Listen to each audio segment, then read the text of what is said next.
Welcome to Washington Watch with Congressman Walter Jones. Each month, we take a look at the events happening in Washington, D.C. and how they affect our lives here in eastern North Carolina. Beautiful little horse. It is God's gift to the world. So thank you so much, Mr. Chairman and Ranking Member. Thank you for...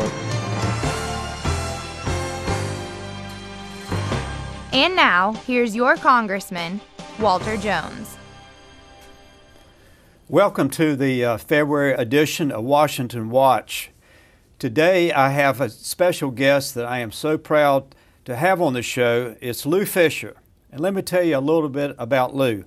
Received his PhD in political science at the New School for Social Research in New York, New York. Worked at the Library of Congress for 4 decades as a senior specialist in separation of powers and later as a specialist in constitutional law. He is currently the scholar in residence at the Constitution Project. For me personally, a person that feels that we need to follow the Constitution before we permit our young men and women to give their life for this country. I am delighted to have Lou Fisher with us today. And Lou, thank you. And if you don't mind, let's just start talking about your new assignment. Okay.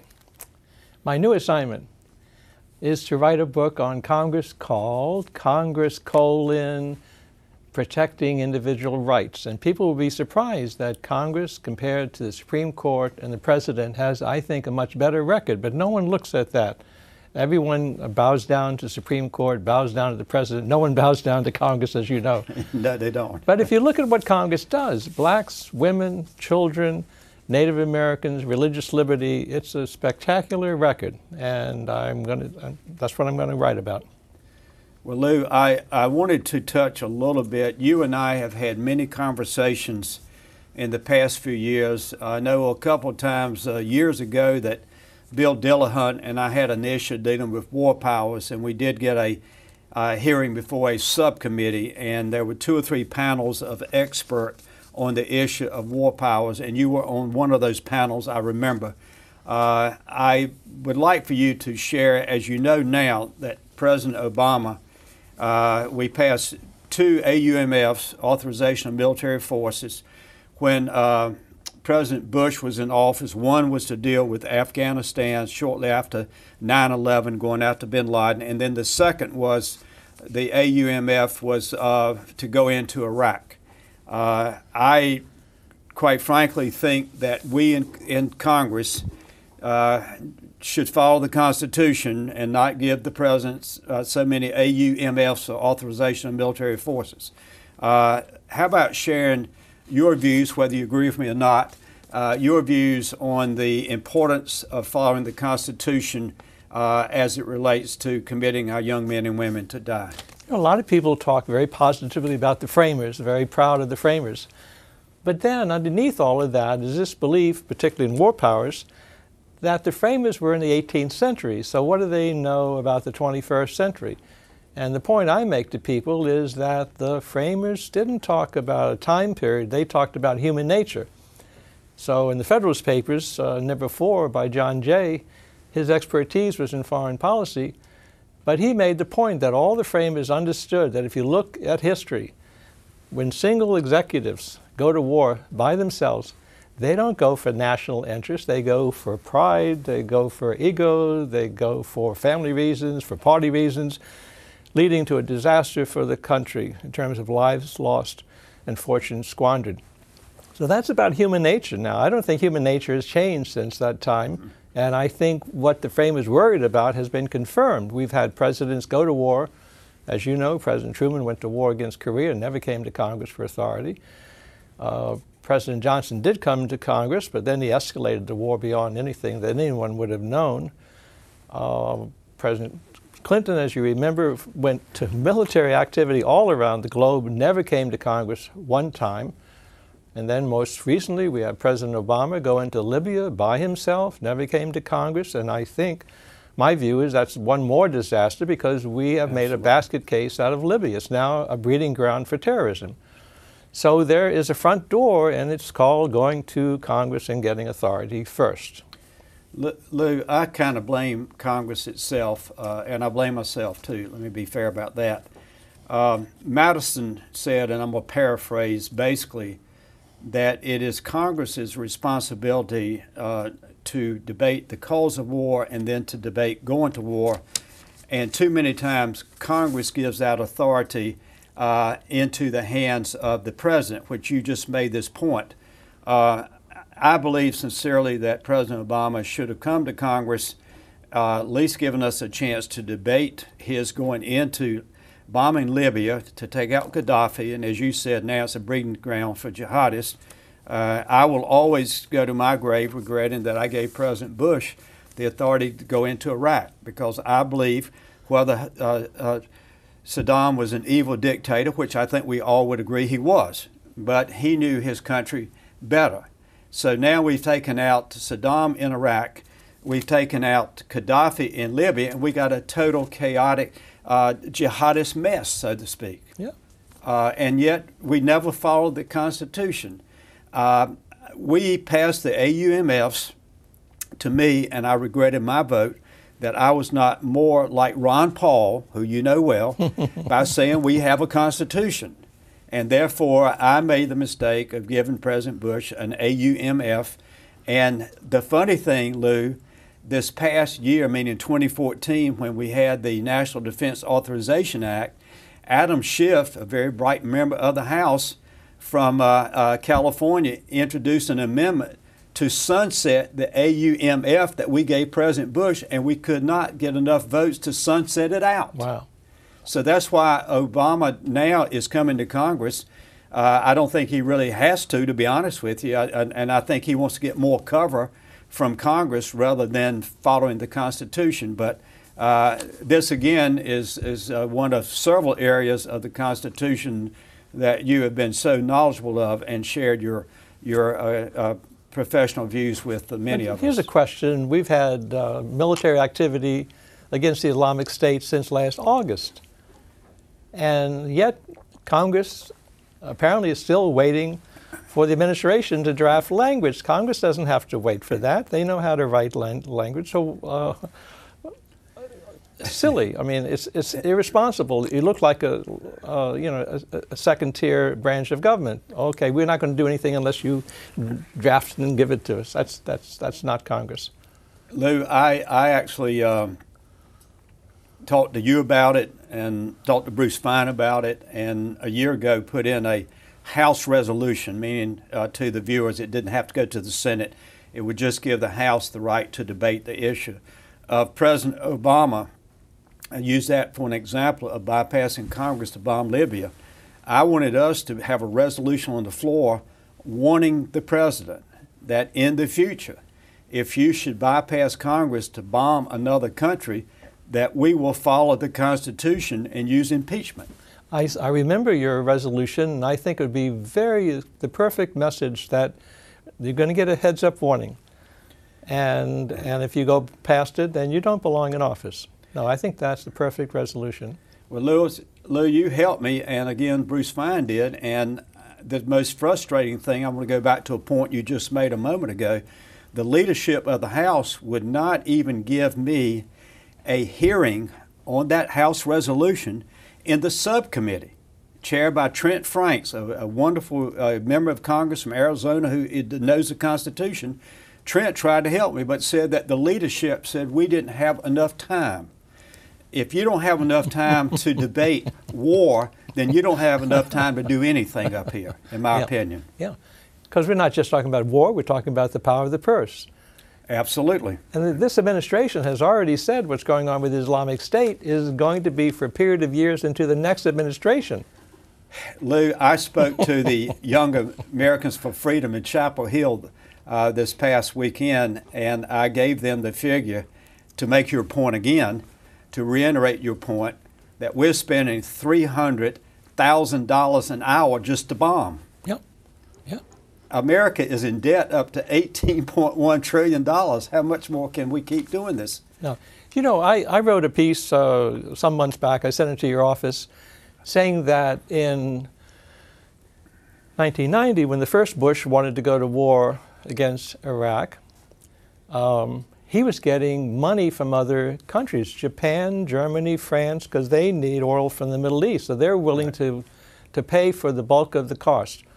But he was going to take that money from foreign governments. It's going to go right to the Defense Department. And Senator Robert Burr said, no.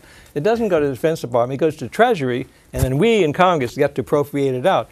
So look at that. 80% of that war back in 1990-91 was paid for by other countries. And what's going on today? The Islamic State is a threat to the Middle East. They should be paying the bulk of this, and I don't see anyone stepping up to do that. I haven't seen any claim by any state say this is a regional problem and we're going to help pay for it. Lou, that is what troubles many of us, and I will be fair in both parties, is that we continue. I mean, Charlie Rangel was right a couple years ago. He didn't get anywhere with it, but when he said as long as this country's at war and we are spending money to fight a war, we should have some type of tax. Well, I don't know if that's right or wrong, but we should debate these things because the cost of these wars overseas is going to financially break this country. And again, we are not following the Constitution. That's the reason I wanted to have you on the show, because we don't follow the Constitution. No, we are putting ourselves, when President Reagan came in office in 1981, the total national debt from 1789 to 1981 was $1 trillion. And he tripled that within 8 years, and then the first Bush added another one. That's $4 trillion. Now we're up past 17, 18 trillion, and everyone says, oh, it's coming down. President Obama's State of the Union, we've cut it by no, it's still going up. So we are making ourselves weaker, and other countries will say, we're not going to buy your bonds unless you jack it up by several, so that'll put us more in the hole. And I think when 9/11 came, I think the really mature thing would have been for President Bush to say, we have a crisis here and we have to pay for it and we have to raise money, instead of telling people to go out to theme parks and so forth, which was the attitude. No, if it's a national priority, then pay for it. Lou, I thank you so much for saying that, because I agree with you, totally agree, and so many people do. I mean, I tell it back in my district, when Bill Clinton left office in 2000, we were $5.6 trillion in debt. Today, it is over $18 trillion, and you were talking about when the debt was $1 trillion. And Mr. Obama, in his State of the Union, he keeps talking about reducing the deficit. I don't ever hear him talking about the growing debt of the nation. And the people in the 3rd District of North Carolina that I represent, they're more concerned about the growing debt of the nation than the deficit, which we ought to be concerned about both. But you're right, there will come a time that debt continues to climb. The countries that own our debt are going to stop buying it. Yeah, and the Congressional Budget Office has made clear just in recent weeks that the debt is going to get worse going out. So one thing that President Obama, when he came into office, of course, given the state of the economy, you can't expect a balanced budget. But at least set up a plan where 10 years out you're starting to get surpluses. But he never did that. No leadership. And he's not the only one. I mean, presidents for decade after decade provide zero leadership.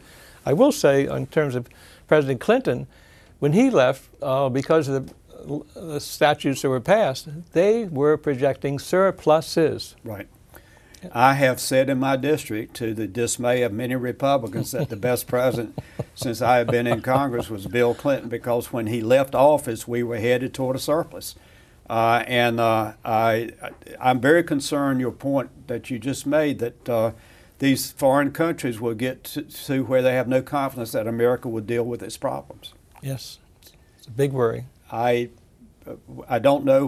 We haven't seen the language yet of the new AUMF that President Obama is offering, but I know one thing: if there's not a definitive statement that we will not use American combat troops on the ground, I'm probably not going to vote for it. I have to read it first, give myself a little caveat, but I'm just sick and tired of seeing this country continue to send our young men and women to fight wars for other countries when they won't even send their own people to fight. Of course.